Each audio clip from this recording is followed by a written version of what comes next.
欢迎来到巴巴娱乐呀频道，请订阅频道，所以大家不要错过当天最热门的新闻。我们今天的时事通讯包括以下内容：余生请多指教开播，杨紫被指脸僵，肖战演技引争议。近日积压2年的余生请多指教终于开播，杨紫与肖战的顶流合作，让这部剧从一开始就备受关注。然而播出后口碑却是两极分化，余生难看直接被刷上了热搜，点进去却是清一色粉丝好评。余生请多指教改编自同名网络小说，这本小说篇幅较少，剧情平淡，但因为是小说作者的亲身经历，因此更容易有代入感。平淡的剧情改编电视剧必然会增加冲突，但从播出的剧情来看，编剧的改编非常生硬，走了甜宠剧的老套路，一见面就必须制造冲突，然后引起双方注意，成为欢喜冤家，最后被对方吸引掉入爱河。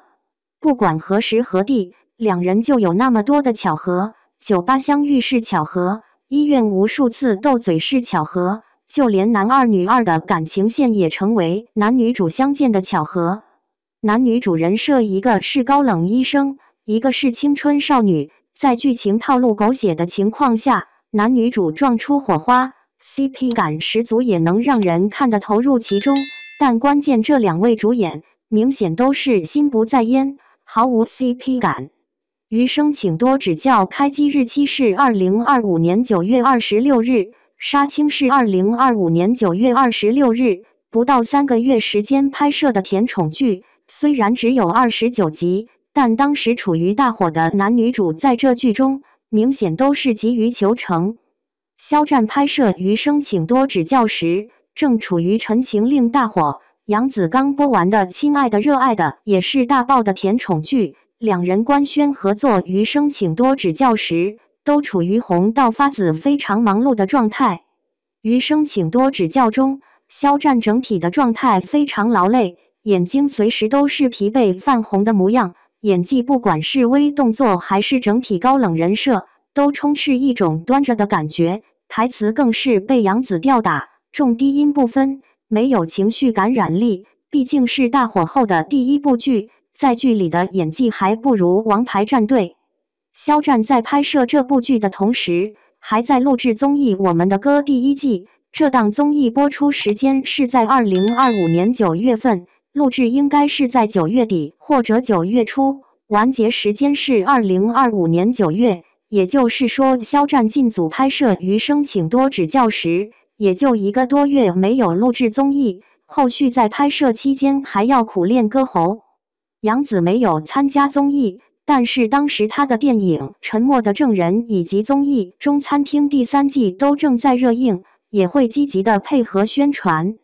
戏外两人忙得热火朝天，拍摄的电视剧也留下了痕迹。两人在《余生请多指教》中，肖战的演技太青涩，杨紫的演技不拉垮但也不惊艳。杨紫的脸塑料感极重，苹果肌僵硬肿胀，导致显得法令纹格外突出，让人看着看着视觉重心就转移到了她的脸上，在剧中颜值直接被女配吊打。两人的互动完全没有那种甜宠剧的自然细腻熟忍的感觉，就是在各演各的，两人的感情都没有培养到一定程度，无法让人觉得这俩人互动甜甜的，期待他俩的后续。这种感觉可以参考杨紫李现的《亲爱的热爱的》，两人前期都已经有甜甜的氛围，让人总是不自觉姨母笑。因此余生请多指教加上这狗血的剧情，整部剧都充斥这快点拍完，别耽误我挣钱的味道。部剧的运镜也格外奇怪，突然一瞬间就对着演员的脸一顿特写，将脸放得格外大，这是对演员颜值和表演也太放心了吧。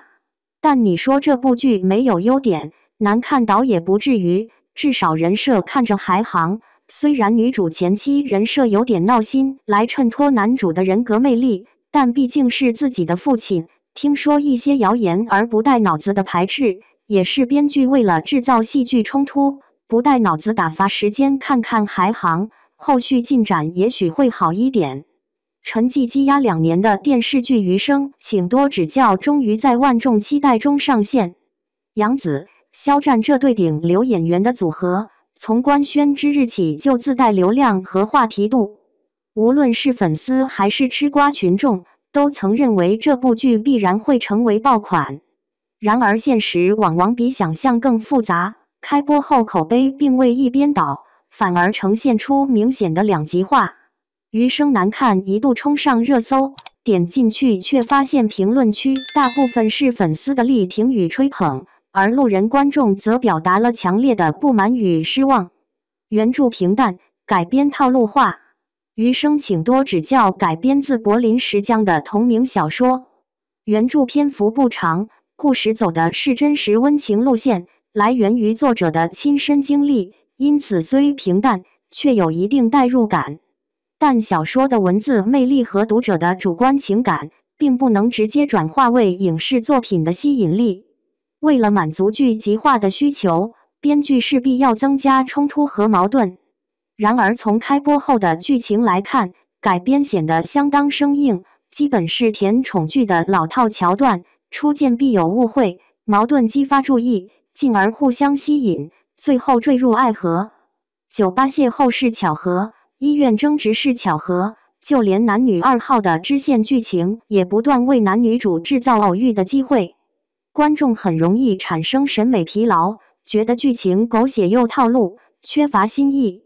人物设定与 CP 感的缺失。在角色设定上，男主顾魏是高冷医生，女主林之孝则是阳光少女。按理说，这样的设定很容易擦出火花，营造出观众喜闻乐见的反差萌。但问题在于，演员之间的互动并未体现足够的化学反应。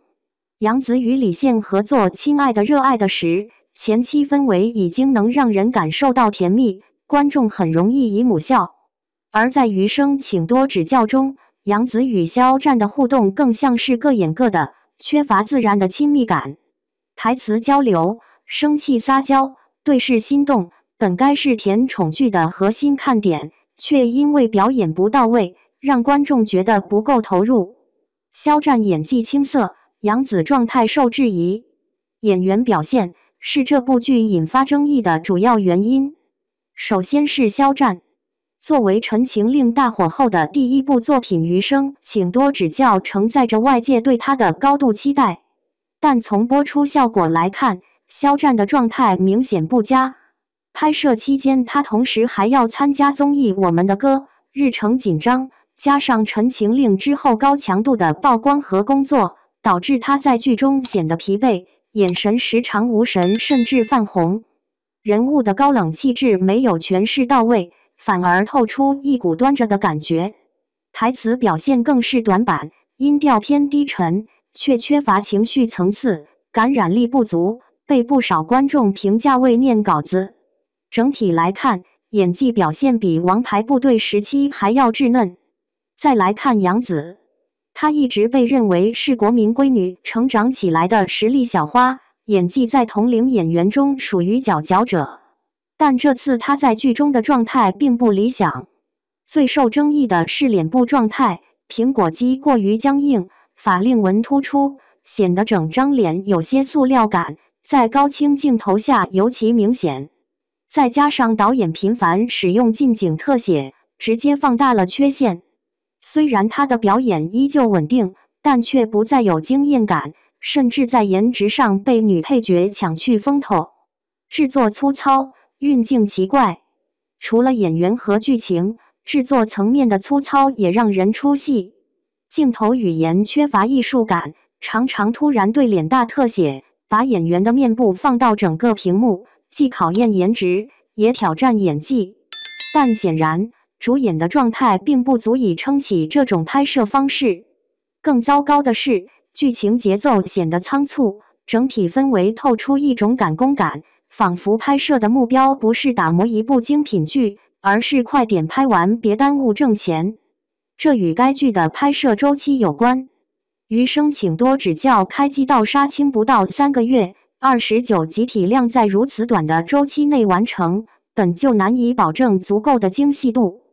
再加上当时两位主演都正处于事业上升期，档期紧张，拍戏时明显带着急切的情绪，影响了作品的完成度。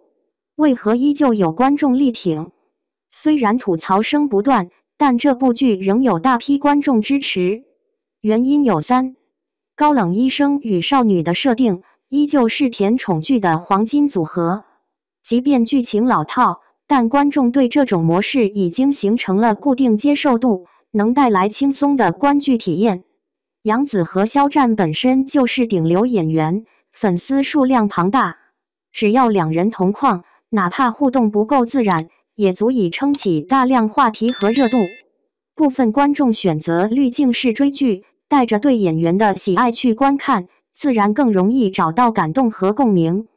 即便剧情和表演存在不足，他们也愿意包容。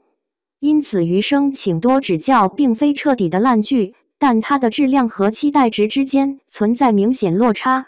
期待后续能有惊喜。从整体来看，余生请多指教开播后遭遇的争议并不意外，剧情套路化，演员状态不佳，制作粗糙，这些问题都削弱了作品的竞争力。尤其是杨紫脸部状态和肖战演技青涩，成为网友集中吐槽的焦点。然而，这部剧并非毫无亮点，至少在人设和甜宠氛围的营造上，仍能满足一部分观众的需求。未来剧情若能在人物成长和情感递进上有所提升，或许能挽回部分口碑。影视剧市场从来不缺流量，但真正能留下的，必然是内容与表演兼具的精品。对于杨紫与肖战而言，余生请多指教既是一次合作的尝试，也是一次提醒。流量能带来关注，却无法永远掩盖作品质量的短板。